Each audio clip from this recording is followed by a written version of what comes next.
job, and we're all going to be unemployed, and we're all going to suffer, and our investments are never going to go back up. That's right, they're going to be down, and they're going to stay down absolutely forever. There's just no hope, and we all may as well just surrender and check ourselves into some mental asylum or something like that. That's what you're hearing a lot lately. That's what I'm seeing on the timeline and everything. Well, I got a lot of words to say about that. So even though I'm feeling horrible here with my allergy season begun, I'm still going to stream today, even if it's just for a little bit, because there's a lot that needs to be said.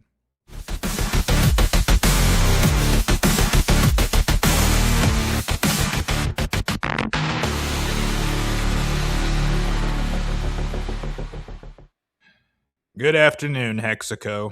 As you can probably see from my very unprofessional appearance here, I'm not feeling great. It's my allergy season. I'm going to have to be off camera today. You'll still hear my voice, and that's really all that matters. I'll be sharing my screen a lot anyway, but I'm going to be off camera here because I'm going to be doing a lot of sneezing. I'm going to be blowing my nose a lot. I'm going to be probably coughing and everything, because here in my state, we got a serious problem with pollen.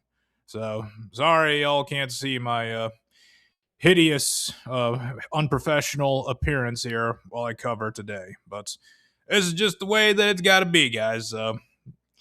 I promise you, ain't always going to be like this. It's just this is the way it is right now here. All right? So, we've got like so much going on in the world here today. So much going on. And you know what? Everybody keeps on posting the same darn thing of that stupid douchebag from Microsoft that's saying, oh, AI's going to take your job. They'll take your job. And everybody's panicking about it, thinking it's going to be the end of the world. And all I've got to say is, control yourself. But nobody's going to do that here. So we're going to get into that. I've got a lot to say about it, but first let's take a look at the things that we usually take a look at. Yes, first thing I want to show you, Fed net liquidity. We are right here compared to where we have been. It should be no mystery to you when you look at this chart why Bitcoin and crypto is sucking as much as it is. There just isn't enough money in the economy to buy it. That's all that it is. It's not some mystical force of 4 years that is just indestructible. No, I realize I'm not sharing my screen. Sorry about that. Okay, here it is. It's being shared now. Sorry about that. So there's not some mystical force here that is dictating why crypto is sucking right now. It's simply the money supply and liquidity. This chart confirms it. It did reverse the trend. That's some good news. It is starting to go up, but it's not gone up enough to matter. So anybody tell you, oh, there's money printing going on, not enough to matter, and that's why crypto is sucking. Everybody's got to get that through their thick skulls. Lark Davis, I'm talking to you. I know it's like you don't do your daily live stream anymore because you're that depressed, and because it's hard. I mean, not to hate on you, I know it's hard to get up here and talk every day. I mean, I didn't stream last week because it just wasn't anything going on, and really, there's not much going on in crypto to warrant streaming every day. So every single episode that he did, we always get on there and be like, crypto, what the F, man? Why is it down? I don't understand. It was supposed to be a super cycle. But they all regret saying that. Let's see, this chart is the next most important one. Take a look at this here. This is the Fed's balance sheet, and look what it's doing. Rising, but rising very, very slowly. When we take a look at just the past week, it has gone up a pretty decent amount here. I mean, this was a move of, oh no, never mind, it wasn't. This was a move of just $3 billion. $3 billion a week is not gonna do a darn thing. I'm sorry that There's all these people like Ivan on tech there's going, oh my God, the Fugazi and everything, the Fed's printing money, QE back on. I don't understand why the coins ain't coming up. Even though you got that idiot out there saying a bunch of piss information, he doesn't bother to take out his magnifying glass and look at the chart of the Fed's balance sheet and see how much money they're actually adding. Now, it did look very impressive when they did this move right here, going from 6.581 to 6.64. That's a very impressive move there of about, how much is that? It's going from here to here. That was 60 billion in 1 week. If they would continue that trend, if they had continued that trend, it would have been unbelievable. We would be sitting at very nice new highs right now, but they didn't continue that trend. We did get a nice little pop at the beginning of the year. The very first week in January, things were going up, and it looked like, hey, it's going to be an awesome year. Look what the Fed did after. They let all this run off of the balance sheet. So it's lower than it was before this big run up. Get this through your heads, guys. This is what matters. This is the money printing. Here's the money printing trends. It doesn't look all that great. $3 billion a week is not going to do a damn thing. Let's take a look at what it's done to the market here. Refresh so that we got the latest. Yeah, this doesn't look nice here. We're down to 66,000, so we're below the prior cycle high. And still going down here, and down 25% on the year, down 47% from the all-time high. And I think it goes lower. I think that the price has got to be like 50 to 55,000 to hit that one price it needs to hit to really mark the bottom, which is when the unrealized losses exceed the unrealized gains. Nobody will ever tell me what the price is for that. But when it hits that, that marks the absolute bottom.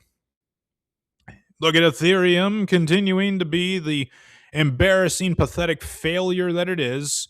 I don't understand why anybody invests in it. I really don't understand why anybody has Tom Lee on. Tom Lee is not an intelligent man. I'm sorry. I don't mean to be like so outright disrespectful to the guy, but he's getting on TV. He makes these stupid predictions that never come true and obviously are not going to come true, and they keep having the idiot on. Oh, Tom Lee, what do you think now? What do you predict now? Blah, blah, blah, blah, blah. And he makes another stupid ass 9 prediction, and they keep bringing the idiot on even though he's never right. So, Tom Lee, if I were you, I would dump all the Ethereum, because then maybe that will inspire Vitalik to get his head out of his butt. I am not super bearish right now because look at this here. World Liberty Finance picked up 13% in 1 day. You know what I say here is that World Liberty Finance represents the insiders over at the Trump administration. Still hold to that. If I see this coin going down dramatically, that's when I'm going to be bearish because a big chunk of Trump's wealth is actually in this token. He's not acting like it, though. Continuing down the charts here. Yeah, nothing looks good today, really, other than World Liberty Finance. Now, brace yourselves here, because we're about to look at some very, very ugly charts here. We're about to look at some of the most hideous stuff you'll see for a long time, and that is the pulse chain ecosystem. Let's see, is this the most up-to-date? Yeah, it is. Oh, my, looky here. Remember what I said? Hey, I think they're going to add another 0 behind the decimal to each one of the coins. We're there now. We have officially hit, 5 zeros behind the decimal on Pulse Chain and Pulse X. I remember saying that was going to happen due to like the yen carry trade unwind. Well, the yen carry trade unwind didn't actually happen, and I don't think that's going to happen anymore. I mean, looking at how much money is actually involved in that trade, I don't think it'd be enough to really move the market. So that's not really the concern. Strength of the yen still matters, yes, but not as much as it did before. What we're going to talk about today here is what's going to be the thing that actually wrecks the markets, and we're talking about like the TradFi markets, gold and stocks and all that. What's going to wreck that to end up pushing these the prices of everything lower in stocks and gold, and that's going to be the catalyst that turns on the money printing at the Fed and gets this chart going like we want to see it, kind of like what they did over here. What's going to cause that? And really, it doesn't even have to be this here. It could just be like this over here. If they just did that, that would be good enough. Right now, it's like very schizophrenic. It doesn't know what it wants to do. But I had said, hey, we could be adding a zero behind the decimal on all of the pulse chain assets. And that prediction happened. I hate it when I'm right sometimes. Take a look here at TradFi. Make sure this is refreshed. How's TradFi looking? I know it gained a little bit here today. I don't understand why it gained, because when you look at what was released today, the big news was Fed officials being split on the direction of interest rates. A divided Fed is generally seen as very bearish for most markets here, and it even announced in the Fed meeting minutes that were released today that some of the governors are actually in favor of rate hikes. If they start hiking rates, well, absolutely, that's big time trouble for all assets, not just crypto. And it absolutely could be crypto's over. That could be a thing if they started hiking rates and going back up to where they were. I don't see how we survive that. Now, you've probably seen the chart of the red months that crypto has had, and or Bitcoin in general. They're saying, well, Bitcoin's had 5 red months in a row. The record is 6. That was in 2018. Could we possibly have a whole 12 months in a row of red? I mean, that's kind of like the thesis that Benjamin Cowan is working on. He's saying, absolutely, we're in a bear market right now, and there's no stopping it. Because we're in the bear market, it has to last 12 months. He did say, though, that May could be the bottom, which falls in line with my prediction, and that is in the summertime of this year, when the Fed is finally sorted out, that's when we could see some positive price action again. He did say that, but he is kind of like that type of guy that says, well, what happened before is going to happen again until we're proven otherwise. He's still a 4-year fundamentalist. Now, is it possible that there are 12 red candles in a row? I don't think that happens. I mean, if that did happen, I don't see how crypto ever recovers. I don't see Bitcoin even ever recovering after something like that. Yeah. The only person left buying is Michael Saylor, and he's run out of money because MicroStrategy has run out of investors. I do not foresee that happening, though. All right. I think that come May or June of this year, we're not having the conversations that we're having right now that are as dire and bearish and hopeless as they are right now. Okay? So, the divided Fed doesn't look good. I'm thinking maybe this is why Warsh is the one that was named as the successor, because Warsh supposedly is going to be good at getting agreement among the governors and the FOMC. This thing here that's not really a useful tool to look at anymore. The dollar is getting just a little bit stronger. Why is it getting a little bit stronger? Well, we just come over here to exchange, and what we can see is, the yen is actually getting a little bit stronger, but that's all right. So, yeah, the dollar's gotten a little bit stronger just because other foreign currencies had gotten weaker.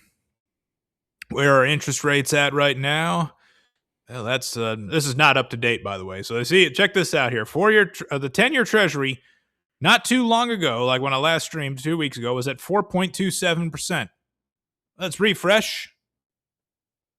Where is it at now? It is at 4.08%. So almost 20 bips down. I mean, it was down to like 4.06.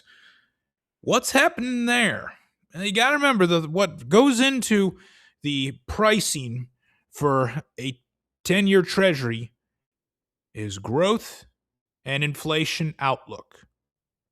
So one of those two things is down. Either they don't think that there's going to be a lot of growth, or they don't think there's going to be a lot of inflation. I'm thinking, well, they don't think there's going to be a lot of growth. I'm thinking that's what it is. As it stands now. Because the truth of the matter, guys, is, I mean, they're trying to hide this from you. They're trying to sweep this under the rug or keep it hidden behind the curtain as much as they can. But the truth of the matter is, the U.S. economy, and really the world economy, is in really, really, really, really bad shape. It is awful. It's not booming. They're going to say, oh, it's a boom session. The same idiots that told you it was a vibe session way back in 2024 are now going to tell you it's a boom session. It's none of those things. It is a recession for the vast majority of participants. The only thing holding up the economy is the top 10% with all their spending. A lot of that comes from boomers who have accumulated all the wealth just by being as old as they are. They accumulated all the wealth. And they're spending it now in retirement. That's it. That's all that's holding up the economy. A few things I wanted to look at here today that I saw on X. So everybody keeps saying, oh, AI's going to take your job. It'll take your job. Now, here's the thing. Like, why I didn't stream last week is because my business is very, very busy right now. And not in a good way. It's all a whole bunch of busy work.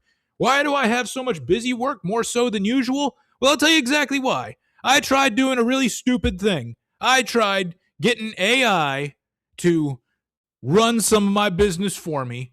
And you know what it did?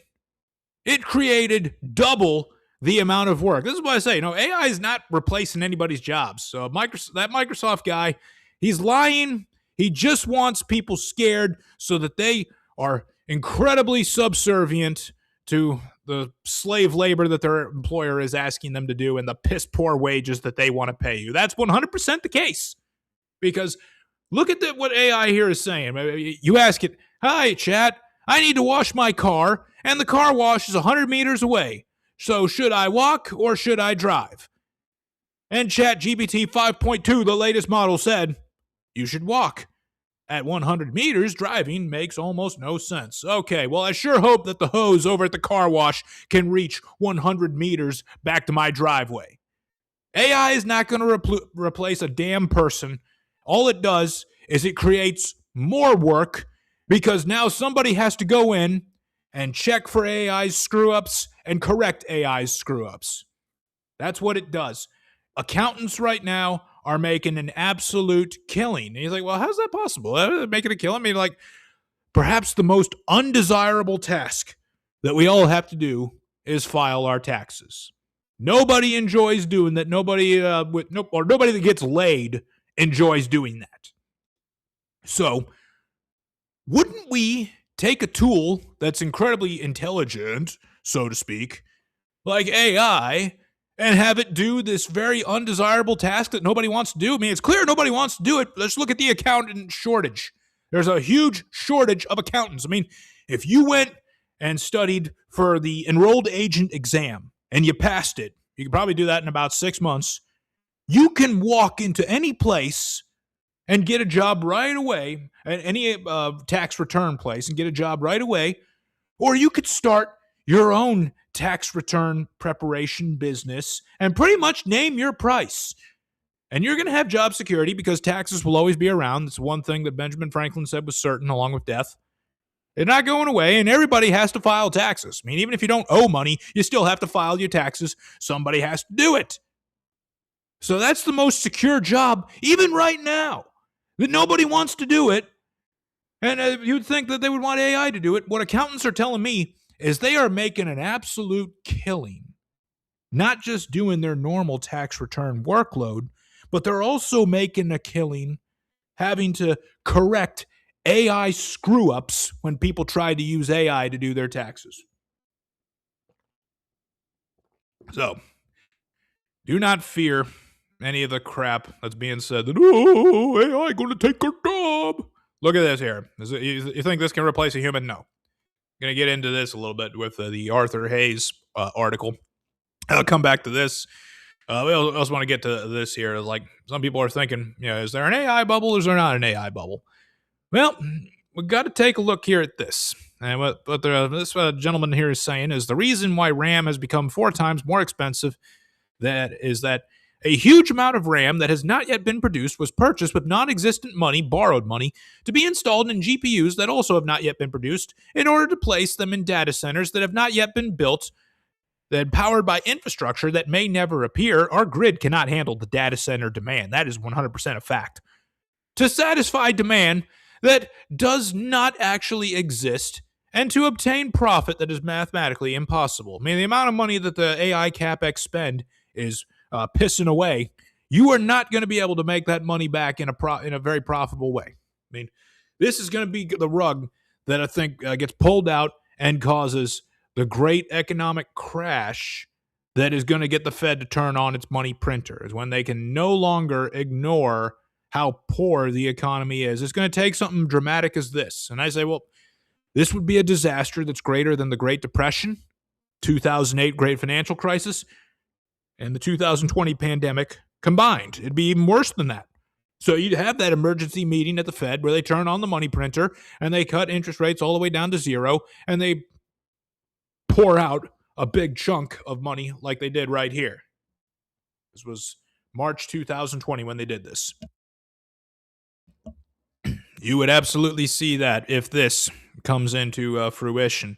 And I'm thinking that might be the thing that does it here. Now, I've heard some other theories on what it is that's going to cause the money printer to get turned back on.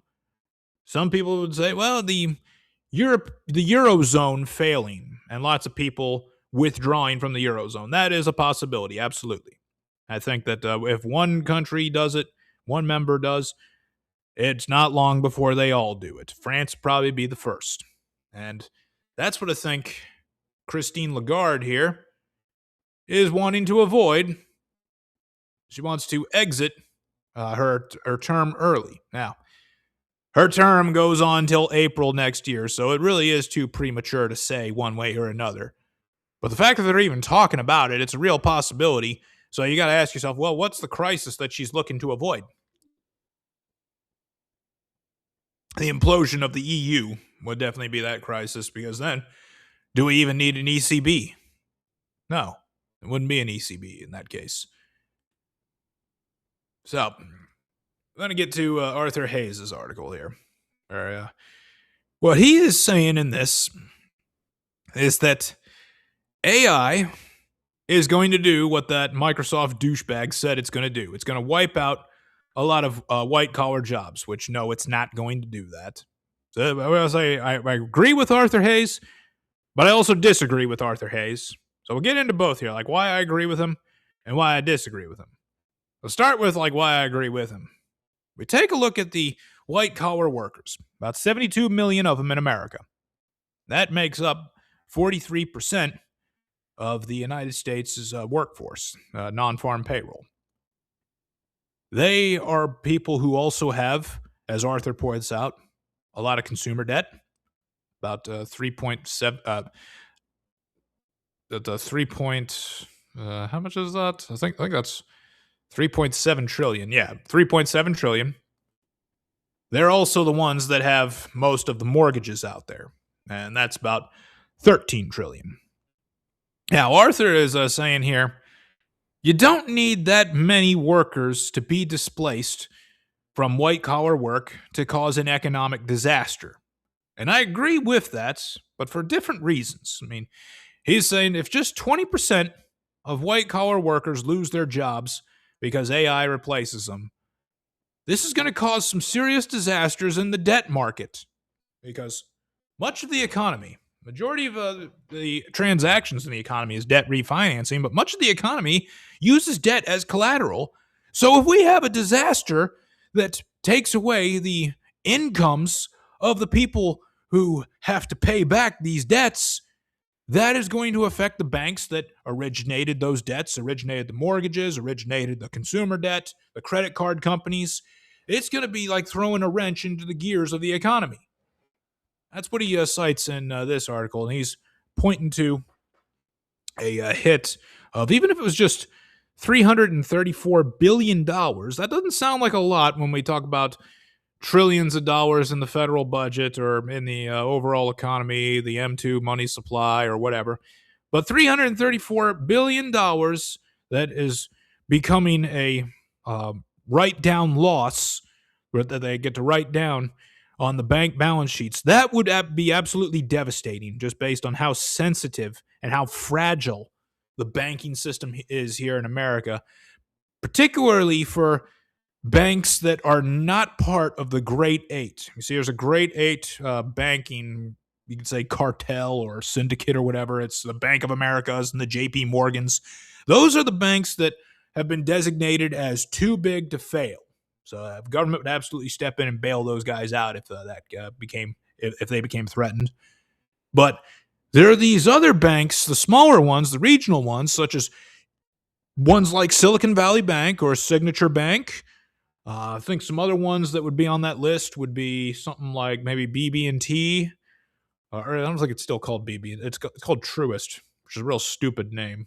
But Truist Bank, that would be another one that would be in danger.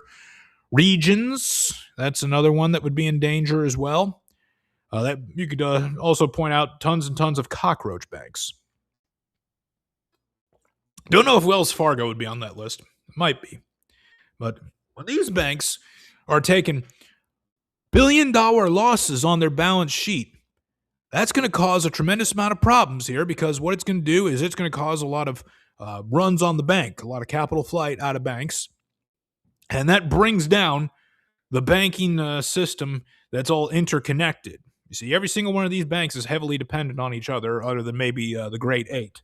But if we did this here, I mean, this is measuring how bad it was in 2008. About 29% of the bank's equity, and I think he's referring to shareholder equity, 29%, just $400 billion, caused the great disaster that we experienced back in 2008. If just 20% of white-collar workers lose their jobs because of AI and they start defaulting on their consumer debt and on their mortgages, that can cause a 13% drawdown in the equity of a lot of these banks. Now, they say, well, 13%, that's not very big. I mean, hey, us here in Pulse Chain, we lose that in a day. Well, let me show you a few things here. And we want to take a look at is some bank sector ETFs. Yeah, this one here, the financial services sector.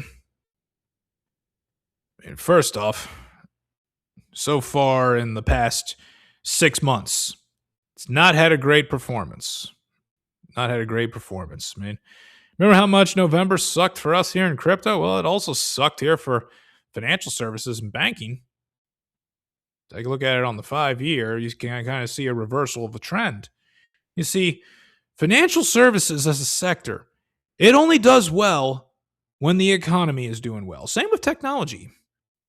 When we're in a recession, those things get hit the hardest. Take a look back in 2022. It was all just going down, down, down. All right, it's like that Nelly song, "Down, down, baby, yo, straight in a Range Rover." That's a stupid song, but it was in my childhood. High school, right? I think I was in high school when that song came out. It took a giant dump here in 2020. Let's see, do they show two? Yeah, absolutely, they show 2008. It was taking a dump long before. Banking was getting hit really hard July 2007, because this is when subprime was wiping out a lot of their bonds, and they were defaulting for a whole, oh my goodness, man, for a whole, how long did this go on for? I didn't know it went on that long. It was like a whole 18 months. A whole 18 months of pain in financial services. Could that happen again? Absolutely, that could happen again, and it looks like it might. Where it's at right now, though, is like the trend is just now starting. And it's not like crypto charts where you have one horrific downward drop all at once. See, the good thing about crypto is we get a lot of our pain out of the way all at once, or when we're feeling pain, we're feeling it for a long time, and it's consistently painful. Well, in banking, you don't get that luxury, or in financial services, you don't get that luxury. What typically happens is they chop sideways, then they go down. They come back up a little bit, then they chop sideways, and then they go back down. And it's incredibly confusing to the holders of it. So when bank stocks are going down, a message is being sent. And what that message is, with all these red candles, I mean, they've got, about 5 red candles in a row, just like us. That message is saying the economy is very weak, because that's consumer debts going into default or delinquent. That's mortgages becoming delinquent. That's credit cards becoming delinquent. So when we see this, all this red action, all these red months and everything in financial services, man, you can bet that Trump and Bissent are watching this stuff closely, because this is kind of your first warning sign. Hey, trouble ahead. I mean, look how early of an indicator it gave us back during the 2008 crash. I mean, it started going down early in or halfway through 2007. And then that was also such the case here in 2022. It started its decline in January that year before they were even talking about bringing back quantitative tightening. Let's see. Did it predict COVID here? I don't think it did, but you know what it might have, because it started going down in February.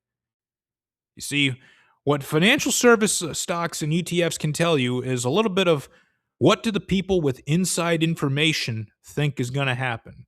So that's why this is important, and that's why Arthur Hayes here is pointing it out.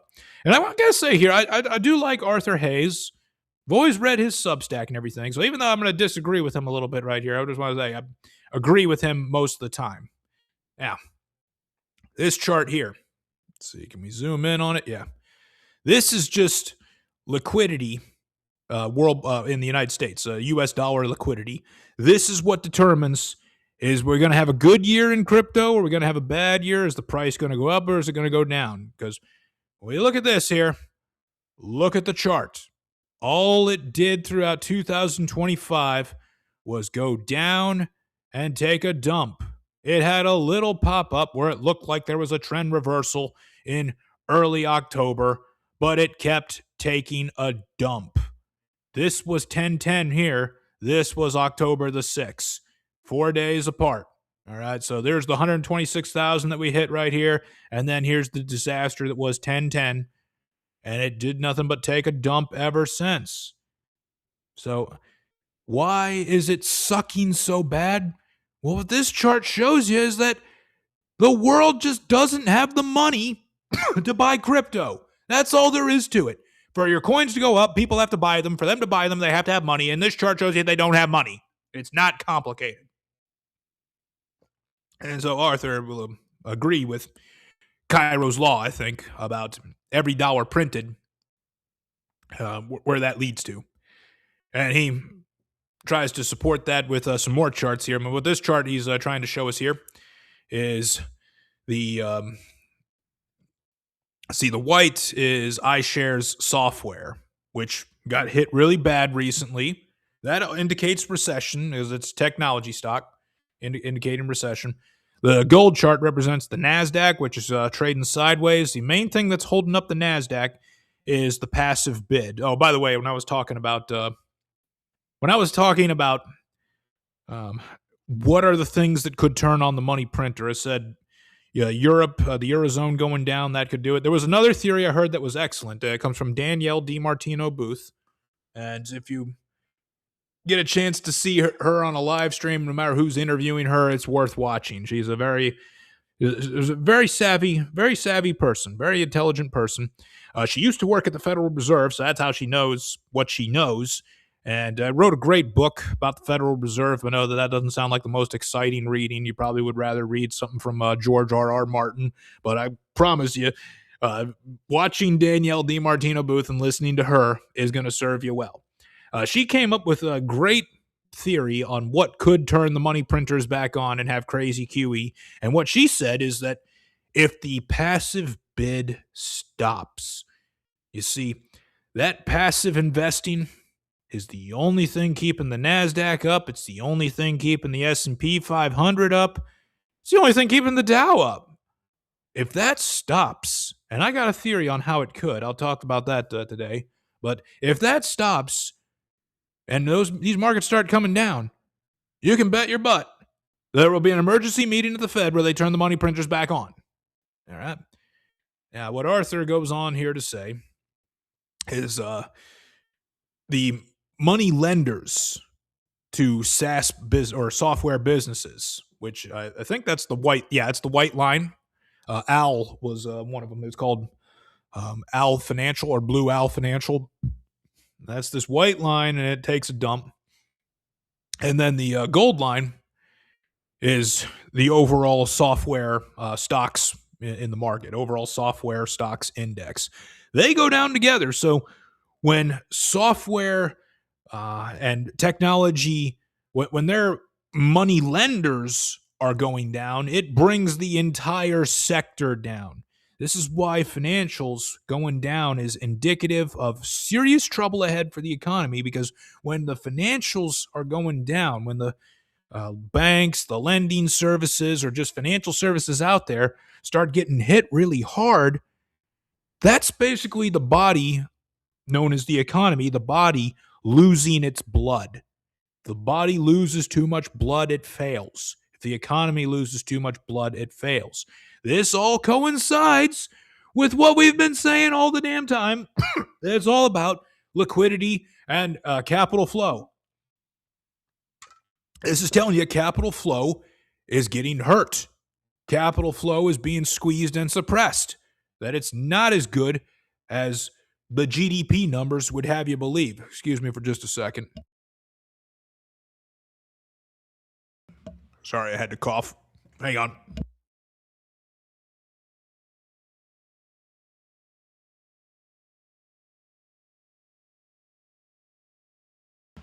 Sorry about that, you guys. This is why I gotta be off camera, because it's my allergy season, and I'm gonna be sneezing and coughing a whole bunch.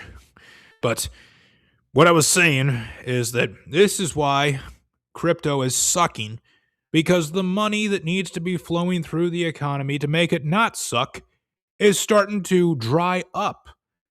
And we're seeing this also in the Treasury department as well, or in the Treasury market, I should say.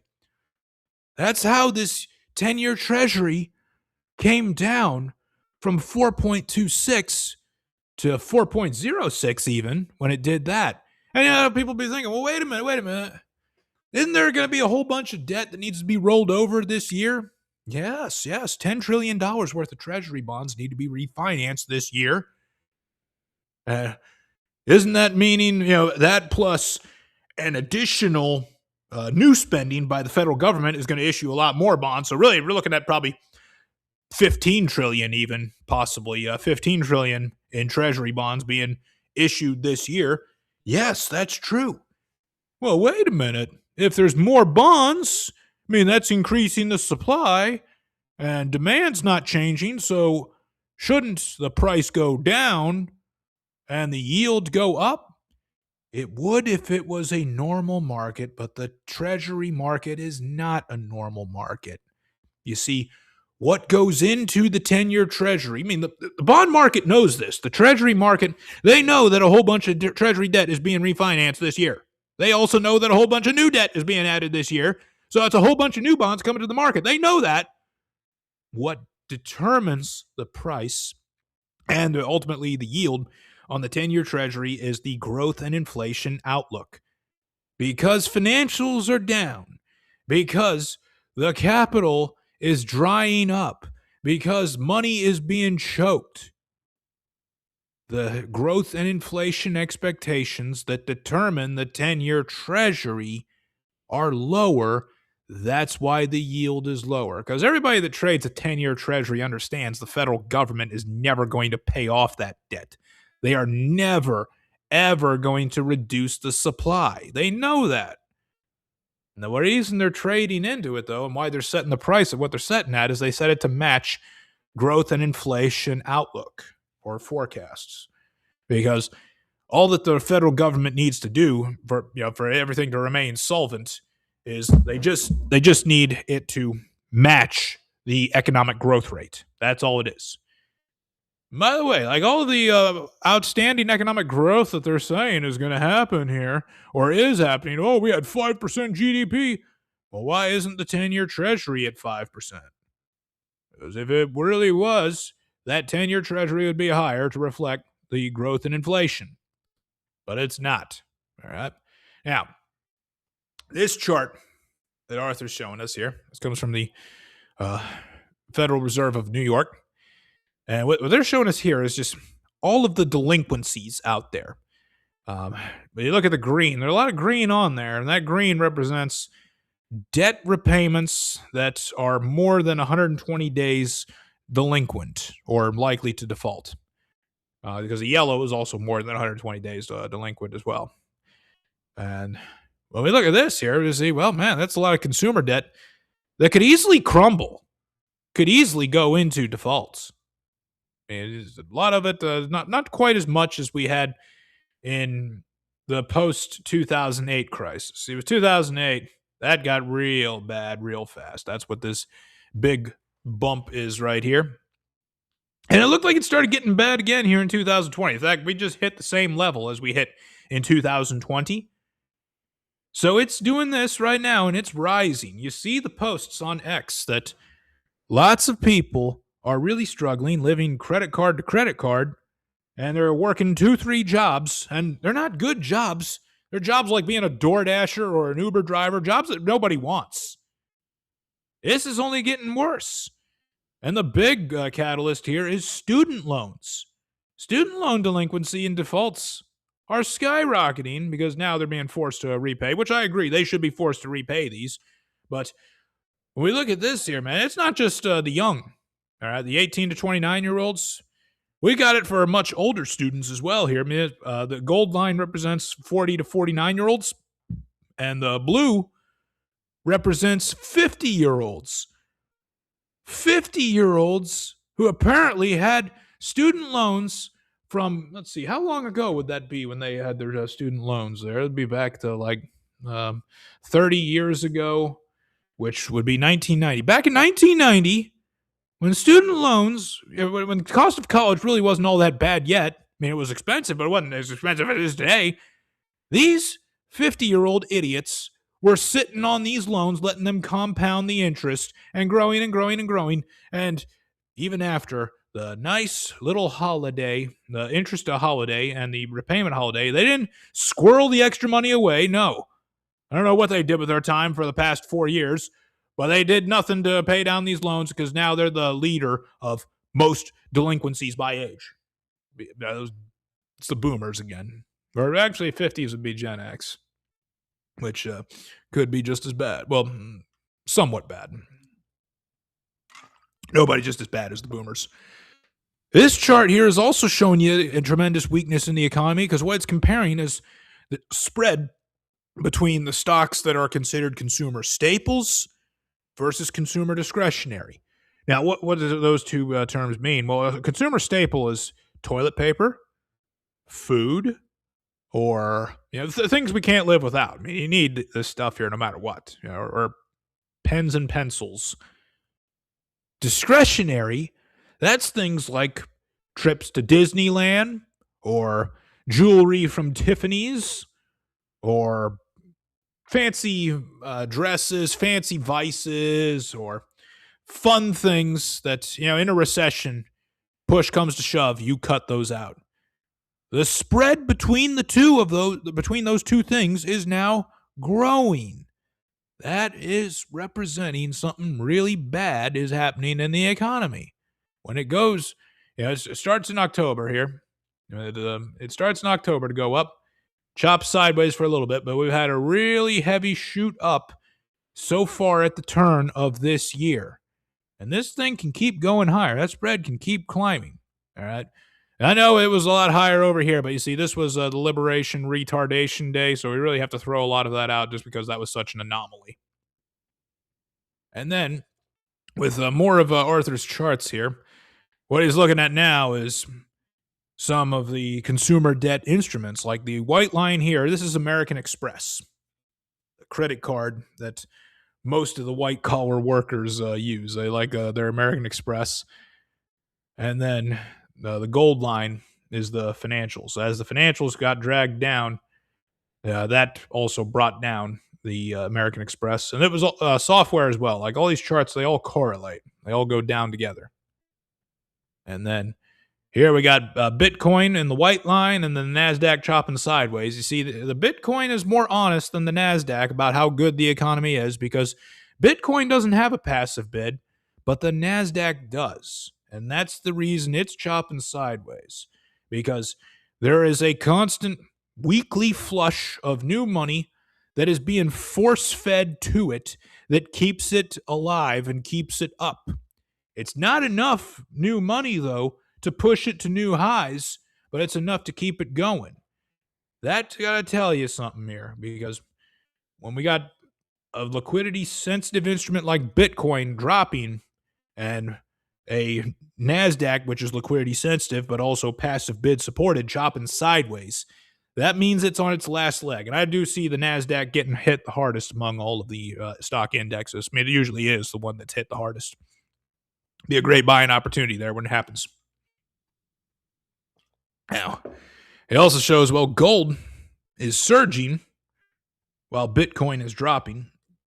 And you know what? That's really a function of Michael Howell had said it. What it's really a function of is just China is buying up all the gold because they're not allowed to buy Bitcoin. That's why you see a departure for the two. So even though Peter Schiff is in the corner jerking off, thinking, oh, yeah, I finally showed those Bitcoin bros, he's only right for the wrong reasons. Now, so this was everything Arthur Hayes had to say that I wanted to talk about, but like he says that AI will displace white-collar workers. And that's going to cause a bunch of defaults on debt. If a bunch of white-collar workers lost their jobs, absolutely would cause tremendous defaults on debt. And the chain reaction continues. The next domino to fall is regional banks will get hit really hard. Credit card companies and financial companies will get hit really hard because they all run on debt. Debt is basically raw material to financial companies. If they lose their raw material, they can't run their business. Their stocks will crumble, and there'd be a massive loss of equity. You're looking at a 30% drop in the overall stock market. S&P 500, you're looking at a 30% drop. NASDAQ, you're looking at a 40% drop. Dow, I don't know how low the Dow can fall because it's just it's a weird index because it's price weighted instead of cap weighted. But what's going to be the first snowflake to cause the avalanche? He says it's going to be AI displacing white-collar workers. I want to modify that. See, this is where I disagree with Arthur Hayes here, is I don't think that it's going to be they're displacing white-collar workers. I mean, absolutely, companies do not like hiring people, and they will do anything that they can to avoid hiring people. And when they do have to hire people, they do everything they can to avoid paying them a living wage.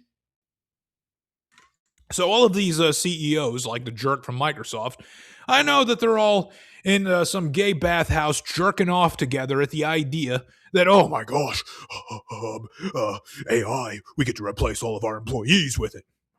Which they clearly haven't thought about very thoroughly here, because the more we think about it, the more you realize, no, that can't happen. I mean, for one thing, in most of the tasks that these white-collar workers are doing, there is an infinite number of variables that are always changing. That's why AI will never be able to do your taxes without human oversight and supervision. It's an infinite number of variables that you can't program a computer to do. You see, the programmed computers, their capacity is limited and it's finite. A computer only knows what you tell it. And they say, well, the machines can learn. It's machine learning. That's how AI is getting better because it learns. That's true, but it also has a capacity for learning as well. Whereas a human mind is infinite. No limit on the amount of variables that it can that it can judge. So that's the first thing. Now, the second thing here about this is that I tried using AI to run my business and it ended up creating more work.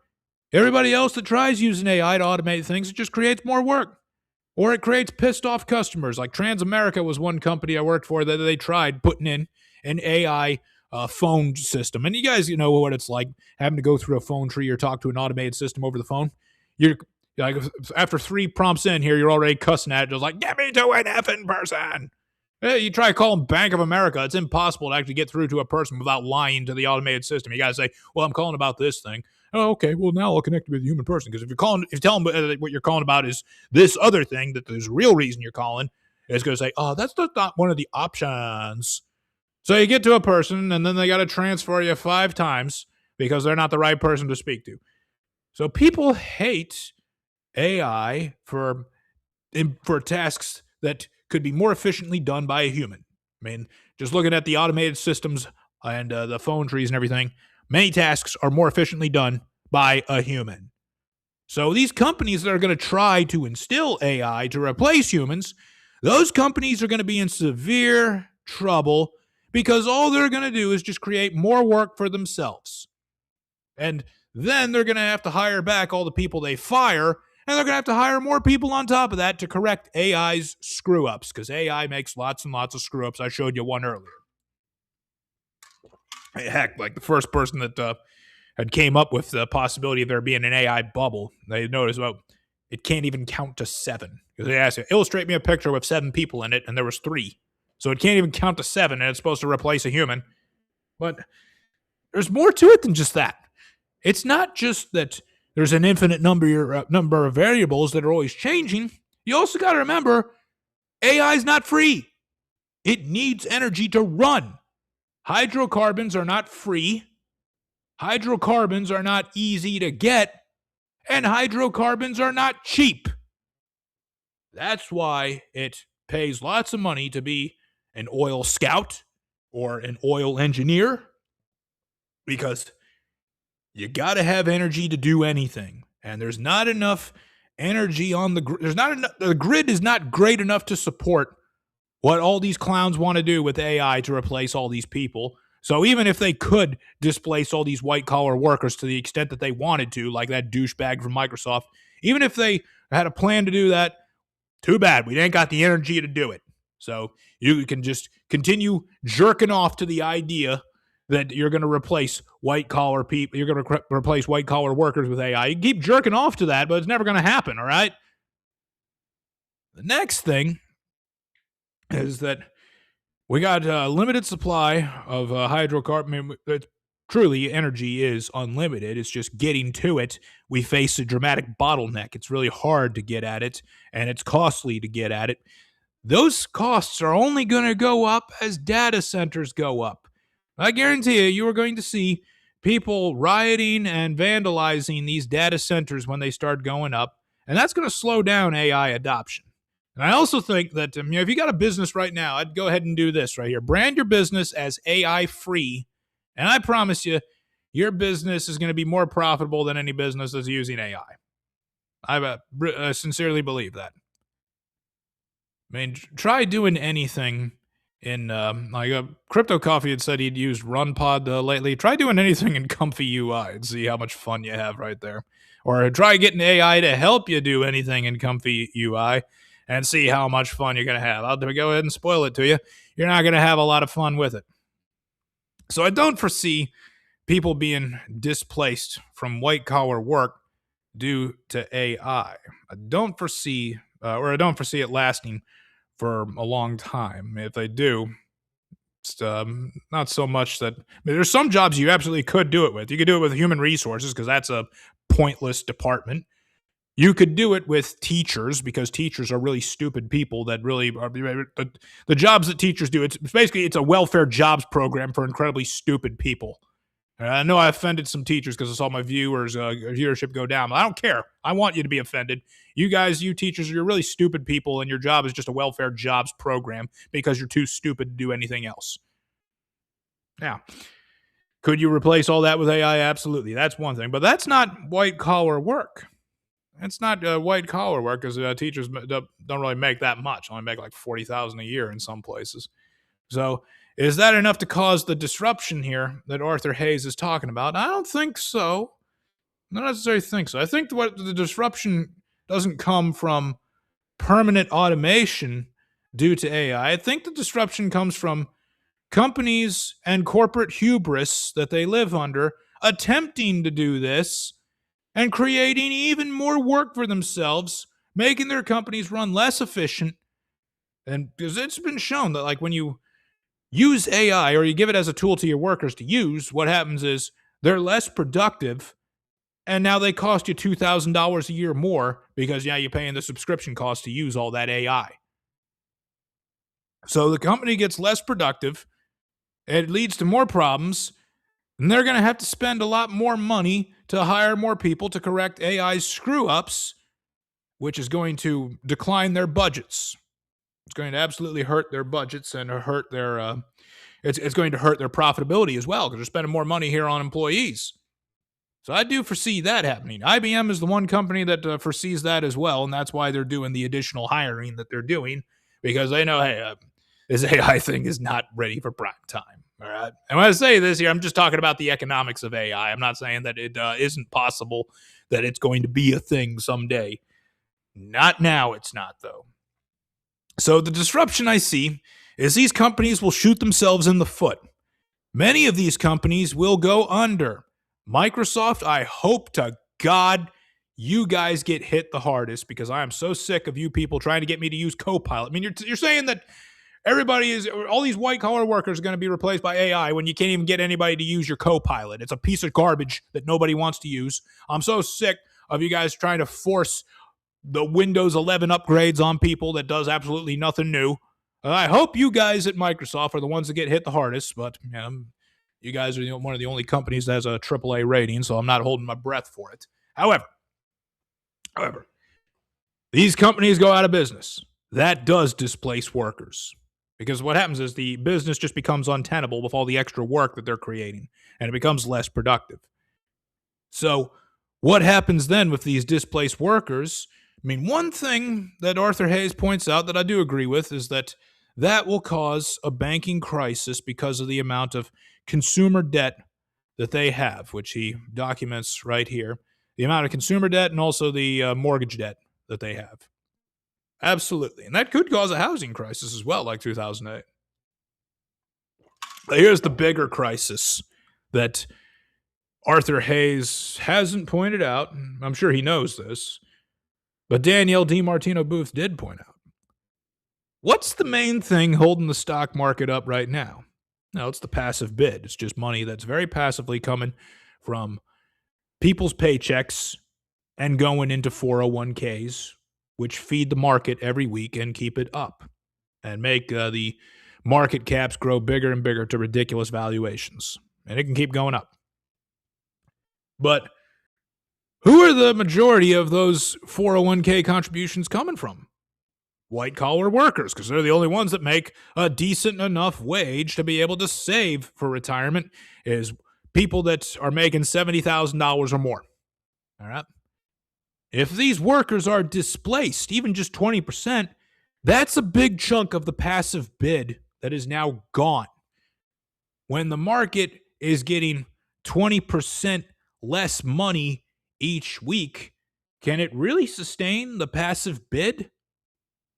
That's where Danielle DiMartino Booth says when the passive bid starts failing, it's a chain reaction. Like it's not producing the returns that it used to. Like everybody expected to get 10% a year on a S&P 500 index fund. When that fails, when it doesn't happen, they go invest in other things. So they take their money out of these S&P 500 funds, maybe go to some actively managed fund, or maybe they just go into bonds. Maybe they go into treasuries.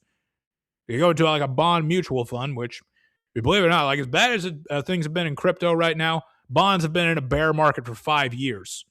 So if you think it's bad here for us here in crypto, it's been absolutely worse for bonds in the 5-year bear market that has been probably the worst performing asset over the past 5 years.